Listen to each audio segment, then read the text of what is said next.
याद रखिएगा, अभी भी समय है अपनी भारतीय संस्कृति को बना करके रखने का।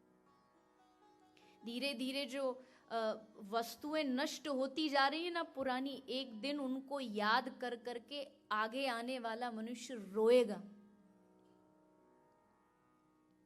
एक कविता मैंने कहीं पढ़ी थी, बड़ी सुंदर है, आपको भी सुनाऊं, मुझे पूरी याद नहीं है पर बीच बीच में थोड़ी याद है, थोड़ी लिखी है।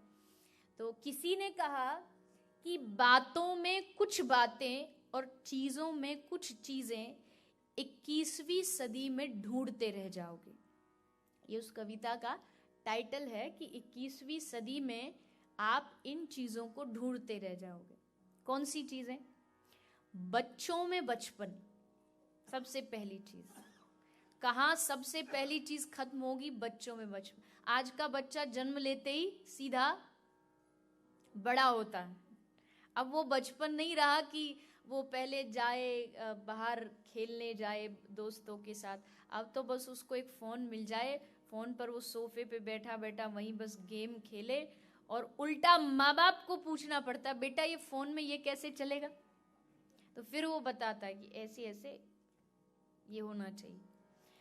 बच्चों में बचपन, जवानों में यौवन, शीशों में दर्पण और जीवन में सावन। गांव में अखाड़ा, शहर में सिंघाड़ा, ढूंढते रह जाओगे, ढूंढते रह जाओगे। आंखों में पानी, आंखों में पानी, दादी की कहानी। पहले के बच्चा को जब तक दादी बिठा के गोद में लोरी नहीं सुनाती ना, तब तक उसे नींद नहीं आती। आजकल के बच्चे बोले उनको हेडफोन लगा के पहले गाना सुनना पड़ेगा, फिर बोले नींद आती है उनको।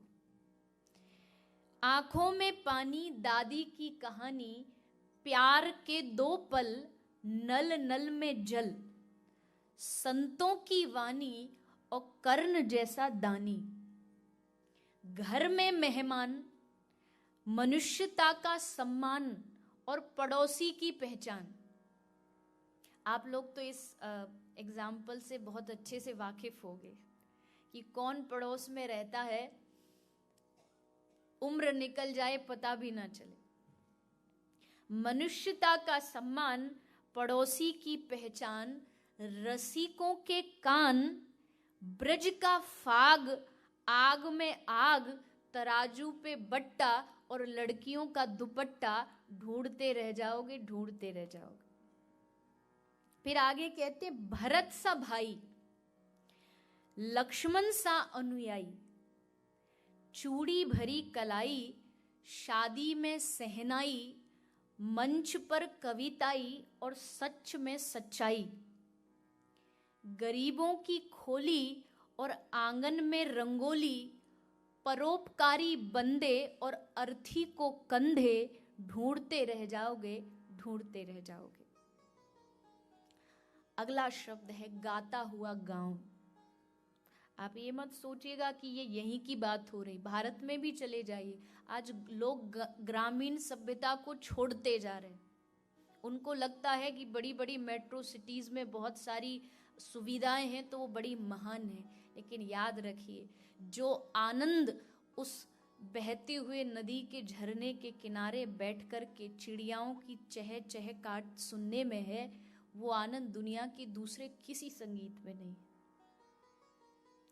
गाता हुआ गांव, पनघट की छांव। पहले ये बिस्लरी तो होती नहीं थी, फिल्टर होता नहीं था। पहले गांव में क्या होता था? कुआं होता था, और टीवी होती नहीं थी घर पे। तो ये जो कुआं होता था ना, ये माताओं का खबरें पाने का पॉइंट होता था। मतलब पूरे गांव की खबर जो मिलती थी वो जाननी हो तो आपको पनघट पे जाना पड़ता था।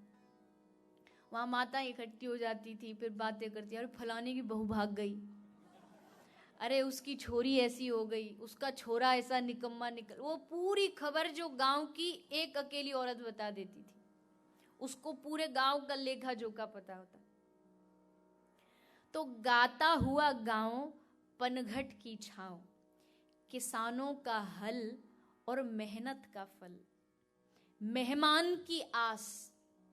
कोई हमारे घर मेहमान आए, उसका हम स्वागत करेंगे, ये खिला, कितनी आस होती थी। मेहमान की आस, छाछ का गिलास, चहकता हुआ पनघट, लंबा सा घूंघट, लज्जा से थरथराते होठ और पहलवान का लंगोट, ढूंढते रह जाओगे, ढूंढते रह जाओगे। और अंत में कवि कहता है, आपस में प्यार, आपस में प्यार भरा पूरा परिवार, कल में आज और संगीत में रियाज, कल में आज और संगीत में रियाज, सड़क किनारे प्याऊ और संबोधन में ताऊ, और सबसे महत्वपूर्ण बात, 2 रुपए उधार और नेता ईमानदार, ढूंढते रह जाओगे, ढूंढते रह जाओगे। 21वीं सदी में बातों में कुछ बातें, चीजों में कुछ चीजें, ढूंढते रह जाओगे, ढूंढते रह जाओगे।